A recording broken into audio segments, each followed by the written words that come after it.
In today's video, I'm going to share with you all 5 ways that you can achieve more flow in your life. So flow is a bit of a buzzword nowadays, but for very good reason.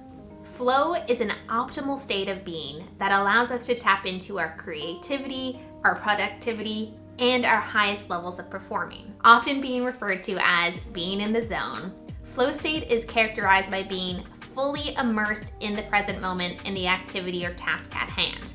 We're highly energetic, we're highly focused in, and we're just able to tune out everything else going on around us so that we're able to complete that task or activity at our highest possible level. As a recreation therapist, it has been my job for the past 9 years to help the clients and the patients that I serve overcome barriers so that they can access and achieve more flow state through recreation, leisure, and activities. But as I continue to learn more about and dive deeper into flow state, following some of the researchers and leading professionals in the field, I'm just continually impressed by this one positive psychology theory and how much of an impact it can have on our well-being, our productivity, our achievement. And that is why I decided to create a video and share this knowledge with you all today. So let's start by talking about what flow theory actually is. So flow is a term that was coined by Dr. Csikszentmihalyi. He believes that flow is a state in which people are so involved in an activity that nothing else seems to matter. The experience is so enjoyable that people will continue to do it, even at a great cost, for the sheer sake of doing it. And according to the American Psychology Association, flow is a state of optimal experience arising from intense involvement in an activity that is enjoyable, such as playing a sport, performing a musical passage, or writing a creative piece. When flow is referenced, it's typically referenced in relation to pro athletes or famous musicians or elite entrepreneurs. But the thing about flow is that it really doesn't matter what your experience level is or what your occupation is, that every single human being can tap into flow. We can just take the insights and the tips from the pros so that we can incorporate it into our own lives. My most vivid flow story comes from when I was 22 and I moved out to Banff, Alberta, Canada to take a year off school and learn how to snowboard. My first year on the mountain, I had zero idea what I was doing, and I spent all day long on the bunny hill and most of it on my butt. I was really dedicated though to becoming this cool snowboarding chick, so I stuck with it. Day after day, similar experience. I was on the bunny hill and I spent a lot of it afterwards with very sore muscles. Eventually on day 4 or 5, something in my mind clicked, and all of a sudden I understood one of the most crucial aspects of snowboarding. As soon as I got that skill, it was like this world of opportunity opened up, and I quickly progressed from the bunny hill to green runs to blue runs, where I could go snowboarding with the rest of my friends. That first day that I was out there with my friends doing some more intense runs, time just absolutely flew. I didn't stop to eat lunch. I didn't stop to pee once. I didn't stop until it was the end of the day, and I was shocked when someone said it was time to do the ski out. This is the story that I come back to time and time again, because as you see, as we go over the elements of flow, you're gonna see how that paints such a clear picture of why I had the experience I did that day and how I was able to tap into flow state. Why is flow state beneficial? There has been a lot of research done on flow state and the effect that it has on our all different forms of well-being and health. But I want to zone in on 3 benefits today. The first one being performance. Flow allows us, either if it's at school or at work or in some activity or sport, to perform at our highest level. So no matter what task you're taking on, when we're able to get into flow state, we can perform higher than we ever have before. Number 2, mental well-being. Research has shown that those who experience flow on a more regular basis tend to report higher levels of both happiness, and they're better able to regulate their emotions. So if they experience something that's more difficult in life, they're able to tap into those skills of resiliency and patience and mindfulness when they need it most. And number 3, creativity. So this one kind of feeds into itself, and it's really interesting because flow state has been shown to bring on more creative processes And it's usually done, flow state is usually accessed when we're doing a creative pursuit. If you're in that activity and you've tapped into flow state, it's going to create even more creativity. And something that I like to think of as being a type A type of person who always feels like I need to be productive, a good rationale for me to rest and to do activities that I love to hopefully combat the burnout that I might be experiencing or the exhaustion that I'm feeling is that when I'm able to tap into flow state, I'm giving those reserves in my mind that the rest that it needs and the ability to tap into the creativity centers so that when I go back to my work, when I go back to my YouTube channel creation or I go back to my writing, I have this new, refined, refreshed sense of creativity to be able to tackle and create things that I probably wouldn't have been able to do before. So now that we know how beneficial flow state can be, it begs the question, how do we achieve more flow state? The research is very clear that there are 5 elements needed to be able to tap into flow state. So let's talk about them now. Number 1, intrinsic motivation. I have a video that I'm gonna link above talking about how to feel more motivated that really dives into the difference between intrinsic and extrinsic motivation.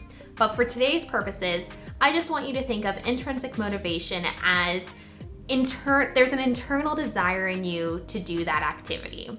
Number 2, the right balance of skill versus challenge. So there's a really cool graphic. It's a little bit of a, what do we call these?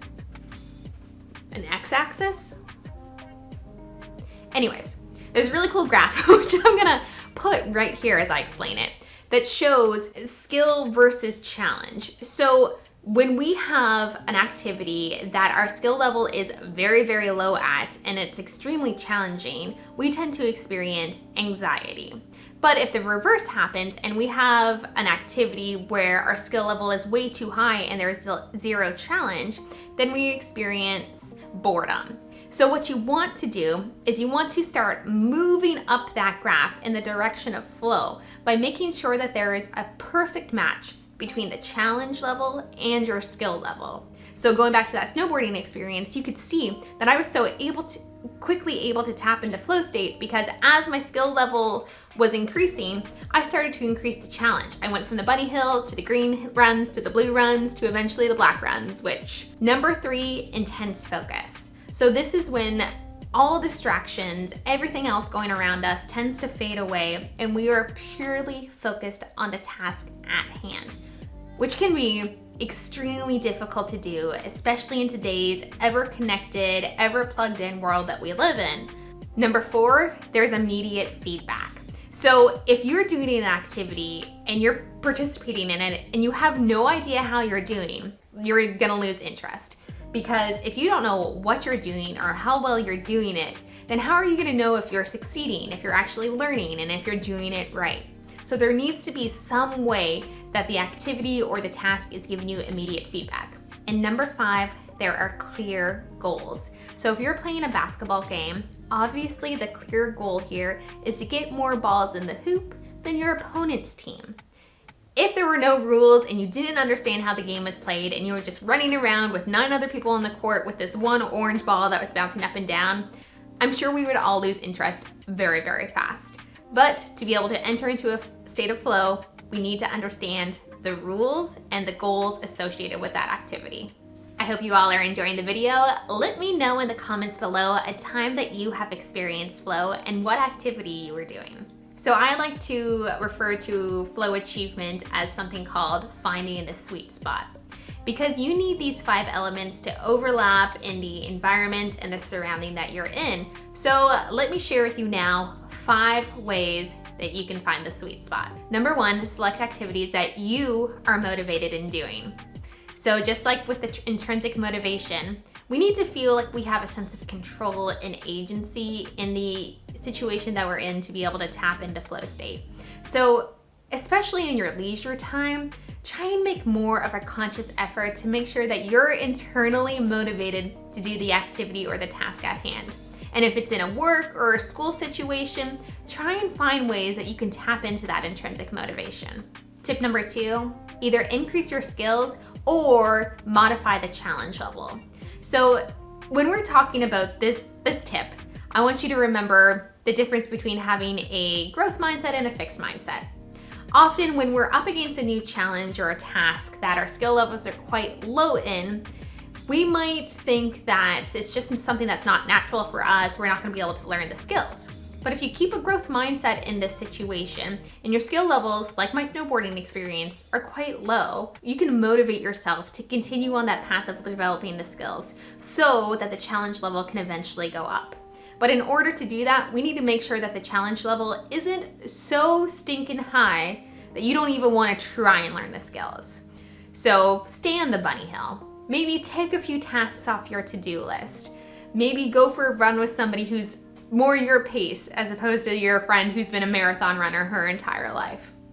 Make sure that you're finding that good balance between your skill level and the challenge, and know that if your skill level isn't where you want it to be right now, tell yourself that you can get there, because that's the only way that you will eventually do it. Tip number 3 is to limit distractions. So there's 2 types of distractions. There's external distractions, which is like our phones, social media, Netflix, and then there's internal distractions, which are our racing thoughts or our inability to focus. So a few ways to take care of the external distractions would be things like turning our phones off, limiting notifications, giving ourselves a goal. If I complete this task for this long, I will then be able to go on social media or watch this Netflix show.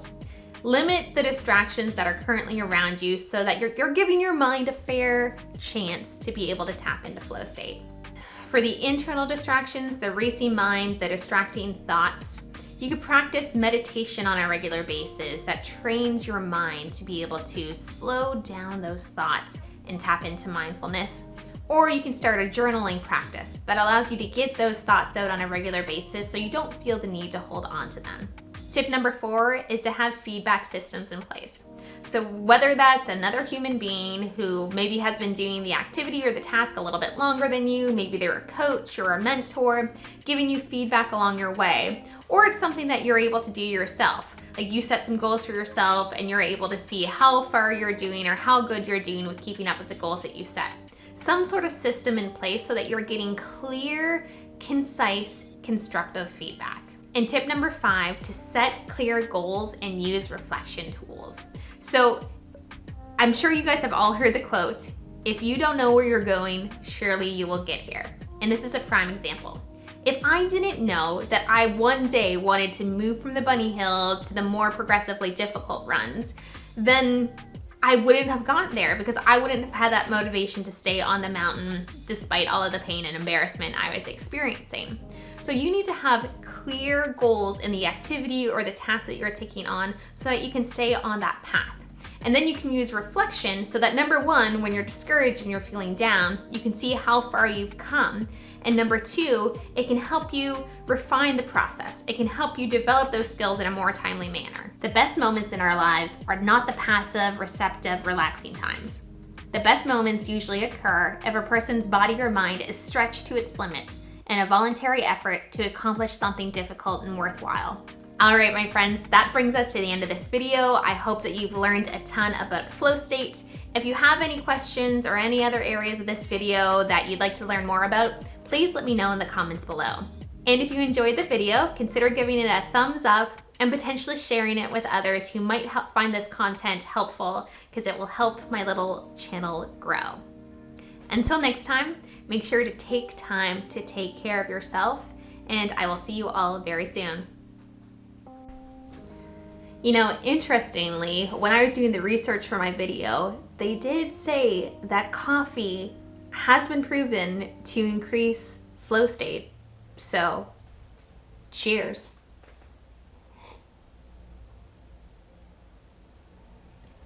Probably not as much coffee as I drink, but coffee does. It does help. All right, let's put the coffee down, Megan.